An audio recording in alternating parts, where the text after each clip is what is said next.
Okay, so we just listened to Ookie Ook from the Penguins, and that is vintage 1954-55, more or less. And this is Daniel Vila for WBAI La Voz Latina. And we want to welcome you to our program today. We have a very, very special guest. We feel very honored to have him with us today. Chris Silvera, who presently is Secretary Treasurer of Teamster Local 808. Their base, I believe, is still in Queens. Long Island City. We're going to be talking about that a little bit more detail. But first of all, I wanted to remind our listeners that WBAI is an eternal financial crisis. And we seriously need your collaboration, your financial help. And so we beg you, please, become a member of WBAI. You could do it by becoming a buddy, pledging to give $10, $15, whatever you can, $5 a month to WBAI. And you could do that by going to the website www.give2, that is the number 2, give2wbai.org. And please remember, this station transmits programs which no other station in New York City transmits. It's part of the Pacifica Network, 5 stations. But frankly, the programs on BAI, generally speaking, are much better than most of the programs around the network. And maybe we could have an argument on that in terms of other Pacifica stations. But La Voz Latina, very, very few programs nationwide on any network that have the type of guests and the type of ideas and political discussions that we have on this program. And La Voz Latina is not an exclusively Latino interview program. We interview people from all nationalities and ethnicities. We do try to give it a specific, more or less, Latino swing.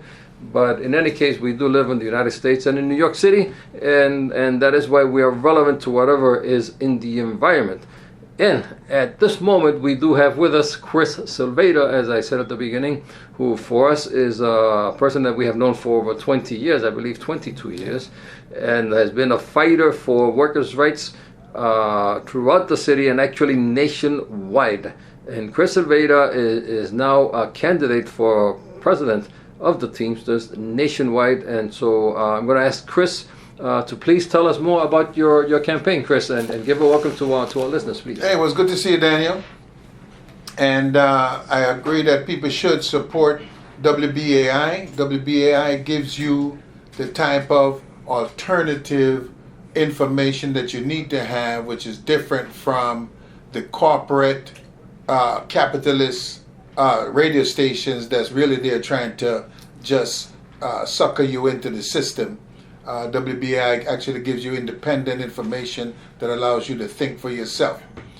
So people should definitely participate and support WBI. Separately from that, I'm running for general president of the International Brotherhood of Teamsters, which the Teamsters represent 1.4 million workers that cover everything from UPS, freight, railroads, building maintenance, nurses. We represent truckers, you name it. We police officers, the Teamsters is nurses. We represent a wide array of different classifications of work. My candidacy is to bring to the table a working class perspective, not a bourgeois type of candidacy in which we just negotiate contracts and what have you, but to really bring a bottoms-up, grassroots momentum to strengthen the working class and to build a mass. You know, we need to go after, workers in Amazon and all these different non-union workers to really build the core of the class so that we could move the class forward. Every worker should have a pension, just as a for instance. So to go out here and organize workers, it is important so they can have health care, so they can have pensions, and along with decent wages.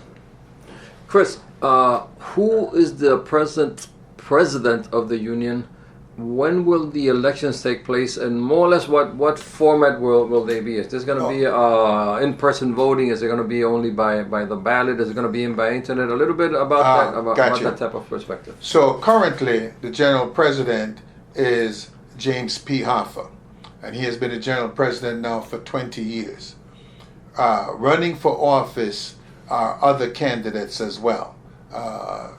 You have what they call the Oz slate, which is Sean O'Brien and a gentleman named Zuckerman out of Kentucky. One is out of Boston, the other one is out of Louisville, Kentucky.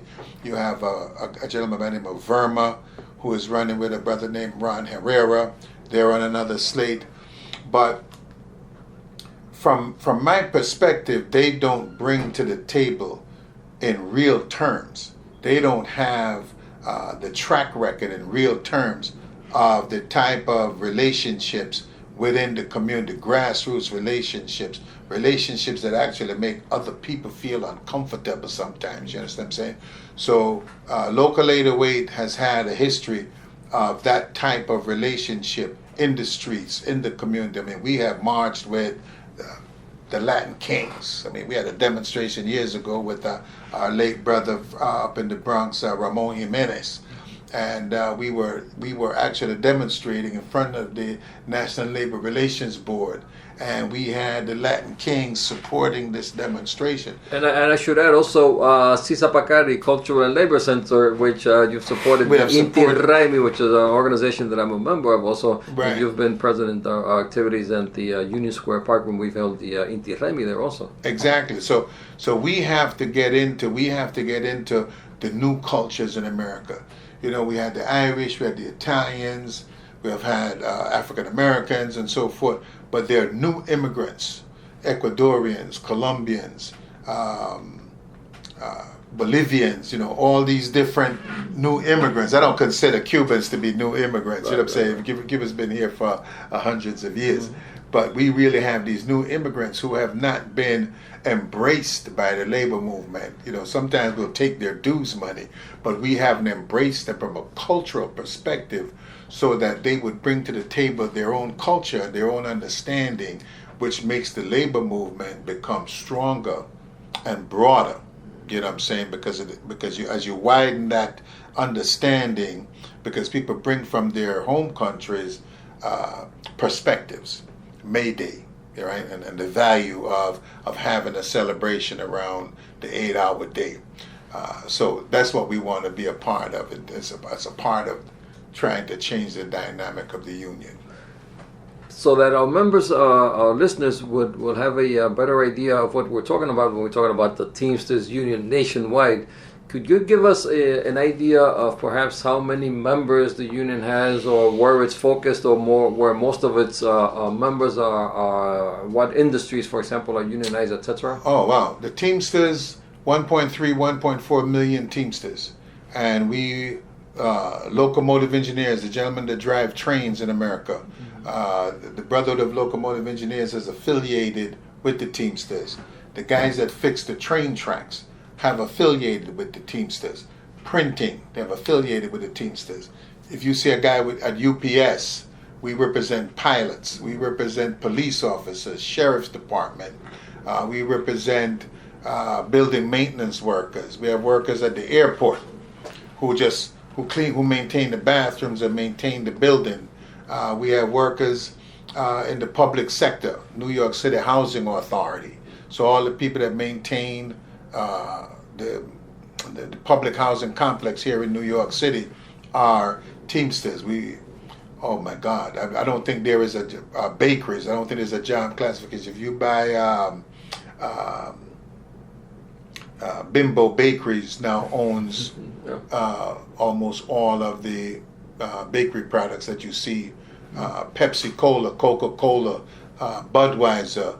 You go through the list. Almost everything you touch. And you have union members in there all are union of those members, right? Miller Beer, there are union members in all these different points of work. And I bring that point up because so often, or should I say, so rarely in the press, we hear information about the Teamsters or about any union in the United States, and about the fact that there's still millions of workers in the United States represented by unions.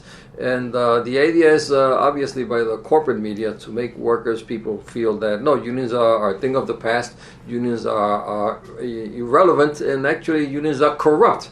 And that's one topic I want to talk about now, corruption in the unions. How do you see that, and how do you think that problem can be solved so that people have at least a less of a sense that unions are corrupt and actually have more confidence in the unions? And is it true? Is there corruption in the union movement, or is it exaggeration on the part of the corporate interests? I know as a fact that it's an exaggeration. I think anywhere that you scoop up $20, there's the potential for corruption, for somebody to want to steal something, for somebody to want to do something corrupt. There's corruption in the church, there's corruption everywhere, right? So in every facet of life, there's some small percentage of that group that's going to participate in something that is corrupt. But the union, if you did it as a percentage, is probably one of the least corrupt organizations in the country as we speak. But the media, because we have to remember that most media outlet today are controlled by maybe 5 or 6 corporations, if that many. Disney, Scripps, Knight Ridder, and they own almost every newspaper, almost every television and radio station in the country. So when we look at that, there is a war that's taking place against the working class. And people say the union is just the military arm of the working class. Sometimes we abdicate that role, but that's who we really are. And so that there is this battle taking place. And if they can make all the new immigrants that come in, all the people that come here, not know about the union, not be aware of what the union is capable, or how the union is capable of changing their life, the conditions that they work under, then you find that the union becomes weaker and weaker, the class becomes weaker and weaker. And if you would leave it up to the corporate bosses, workers today would live in poverty level and never be able to get a pension, never be able to have full medical care. And that is a battle that the union has to re-energize the movement, re-energize the worker, re-energize 12 million undocumented workers, because they are the allies. People think that they're the enemy. They're not the enemy. The boss who hired them is the enemy, not the undocumented worker. So the labor movement has to embrace the undocumented worker, has to find a way to make one cause with the undocumented worker, so we can build a better future, not just for the immediate workers, but for generations to come. So the elections, Chris, are going to be then next year, right? Right. So there's a process that starts by the collecting of signatures. So only Teamsters can sign a petition for you to become. So that's step 1. And that gives you access to the magazine in January. In June of 2021, there's actually a convention, and workers mobilize and vote for delegates to the convention. At the convention, you have to get sufficient delegate votes to be now stamped as a candidate, and then you will be on the ballot in the fall of 2021, when there'll be a mail ballot. There'll be a ballot that comes to your house. And so what we're trying to do is so from the time that this voting started back in 1991, we're probably the only union that has this national election the way we do. I believe we're the only union. We have had less, maybe only the largest amount, I think, was 300 and something thousand Teamsters that have ever voted in our national election, which means that essentially 1 million or more Teamsters have gotten a ballot at home and did nothing at all. Yeah. I'm trying to dig into that group. I have to find out. People say, well, they're all happy, they make good money, they're satisfied. I don't believe that's true. I actually believe that they become disenfranchised, and they actually don't see anything that make them want to do anything. So when they look at both sides, they see, left hand, right hand, but that thing is attached to a body that's not going to do anything different. So why bother? Who cares which hands win? I got a job here, I'm making my money, I'm doing what I'm doing, and I don't care. We have to get that group, because what's going to happen over the next, and we can see the process it's been taking place for quite some time. We have got to engage this working class, because the future is dark for working people as more and more of the non-union workforce lose income, lose benefits, and so forth. As that core shrinks and shrinks, at some point, these 10 unions can't defend having a pension, can't defend having health care. It'll be impossible for them to do. And there'll be enough people around them willing to take those jobs working for less, and it'll force them out at some point. That's incredible. You say only about 300,000 people voted in the elections. Yeah. Which is sort of like what happens in the general elections in the United States. Absolutely. Where only about half of the people that could be registered that qualify to register to vote. Only about half of the people in the United States are registered to vote, and then of that half, only about half, or a little bit more than half of that registered portion is the one that actually takes part in elections in the United States. So it's always a minority, and usually it's a minority that's dedicated and focused on some candidates, traditionally, whether it be Democrats or Republicans, that vote. In the Teamsters, it's probably the same thing. Maybe many people feel that it's hopeless to go against TAFA, or they don't want to be seen as doing campaign for another candidate, because then they don't want to get in trouble with the bureaucracy or whatever, and then they stay home and shut up. But perhaps with a candidate like you, rank and file candidate, workers will be motivated to vote, and we definitely hope that right. happens. So let me just give you the spread now. So Hoffa is actually going to retire. So really? So he will not be a candidate? He will not be a candidate. But so if you go back to the last election, which took place 4.5 years ago, Jimmy Hoffa lost America. This gentleman, Fred Zuckerman, actually won the 50 states. It is Teamsters Canada that provided the margin of victory for Jimmy Hoffa, or he wouldn't be here today. This change would have taken place 5 years ago. The question is, what is the change? Are we just changing who sits in the seat, or are we looking to make a change in terms of the dynamic of the union, right? So that the union has to become engaged with organizations like Sisa Patali, just as an example. We have to become engaged with community-based organizations that's doing real work on the ground, and some might even say underground, right? Because the undocumented worker is kind of underground, right? And because we have to change the future. And in order to change the future has to become inclusive. This country, people say, oh, Trump, this Trump. Let me tell you something. Trump is actually a blessing, because Trump reveals. See, all the other Republicans, they knew how to keep that cover on what was taking place on the assault on the working class. Trump has actually busted that cover, ripped it apart, and revealed the real assault on the working class.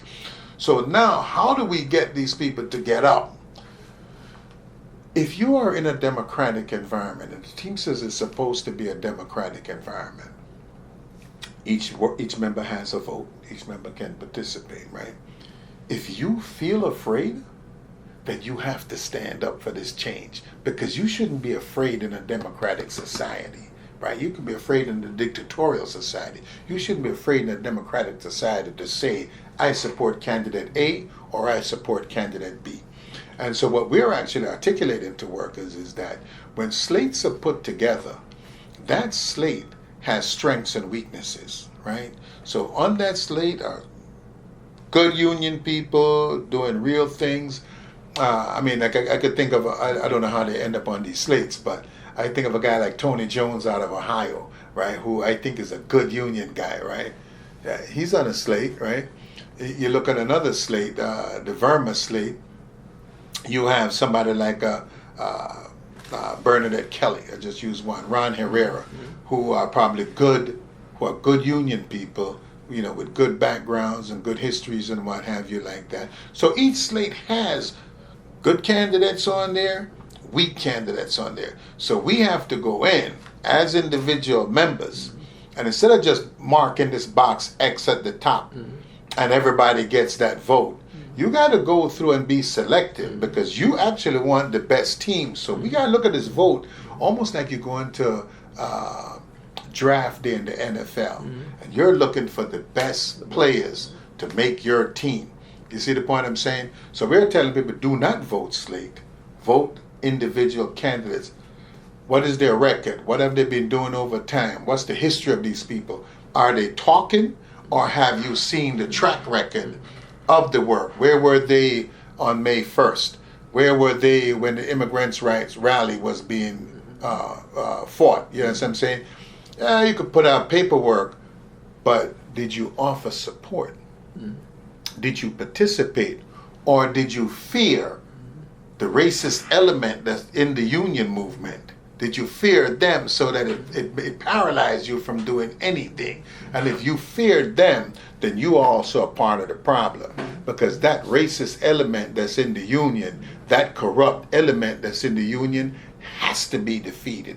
Every day we go to work, we have to fight against these forms of weaknesses. They're weakening the links, so that if you look at the labor movement as this chain, you can't afford to have any weak links in the chain if you plan on pulling the working class forward.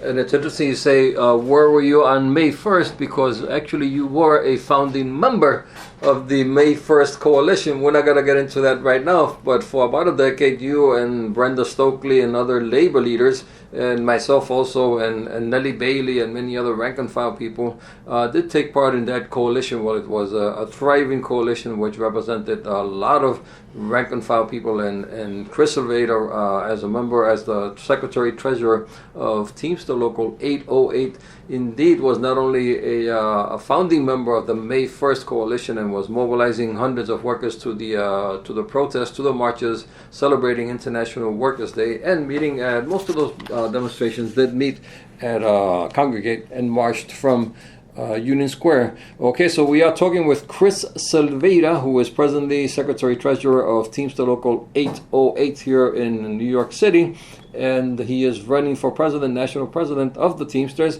and we will continue after this musical break.